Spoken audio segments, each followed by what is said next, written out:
Our guest today is Professor Hisae Nakanishi from the Graduate School of International Development at Nagoya University here in Japan, and it is November 7, 2007.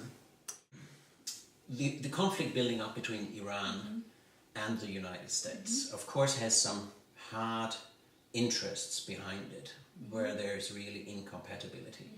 But quite a lot must also be cultural and be misunderstandings of words, of texts, of speeches, and of course pure propaganda, such as all the sense of demonization of President Ahmadinejad now and the way he was treated during his visit in New York and things like that.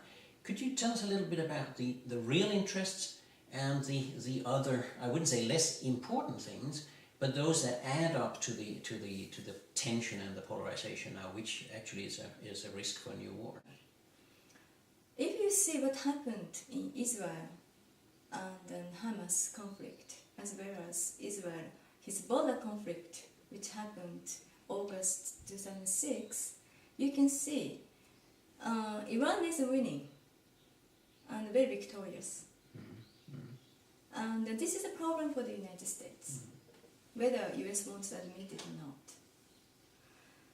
not. And Hezbollah has been backed by Iran, and Hamas has been to some extent. And both Hamas and Hezbollah is a threat to Israel's security.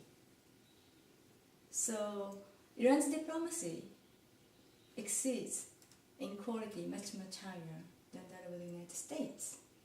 So that is a headache for the United States. Regarding cultural or misunderstandings, I think United States cannot understand the delicacy of Iranian culture. For example, I have a very interesting episode. And when Ahmadinejad was asked what he thinks about Rafsanjani, and Ahmadinejad answered, his name could be the name of freeway, and then US media interpreted Rafsanjani is so great to the extent that if he dies, his name could be the name of freeway.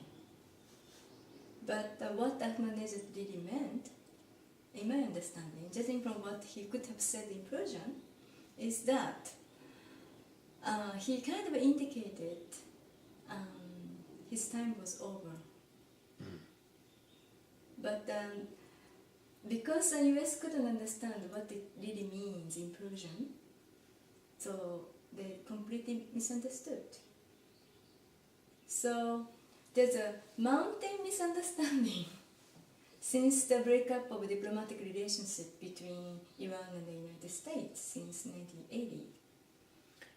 And the animosity between the two countries is quite old. I mean, going back to 1953 and all those types of things also. If you should compare the two, since you are able to do so, which one are better at understanding the other? Who has most knowledge about the other? Iran is more knowledgeable about the United States. Yeah, that's what I mean. As opposed to US about Iran. Right. You know, during the Khatami's regime, majority of ministers were graduated from United States universities. So this really indicates Iranian government have so many bureaucrats who are keen on international politics as well as US policy in the Middle East. Well, the last question I would like to ask you is the question of the role of social science and Middle Eastern studies in particular. I know that you're concerned about what you call the crisis of social science, and also you've told me that you think that the studies of the Middle East have kind of lost quality and pace and innovation since 9/11, which is an interesting breaking point. Could you tell me a little bit about how you feel both Western and other scholarship on the Middle East is changing and what it should try to do under this very difficult circumstances? I think major frameworks of social science are the more or less the product of Western scholarship. Rationalism, logical integrity, and hypothesis, creating hypotheses objectively, are the foundation of social sciences. But when it comes to the Middle East, particularly after September 11th attack, what kind of hypothesis we should make, what premise we have to be based at, are quite problematic. And then commercialization of scholarship or academia or academic studies is another trend which is growing in the age of globalizations. So if scholars are supporting US policy, their works maybe get funded.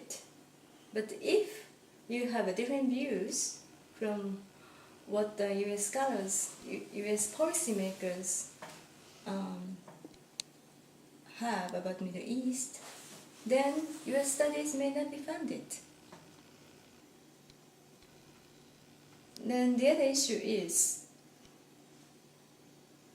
after September 11th attack, many Middle Eastern scholars in the United States are well connected with policymakers in the US government.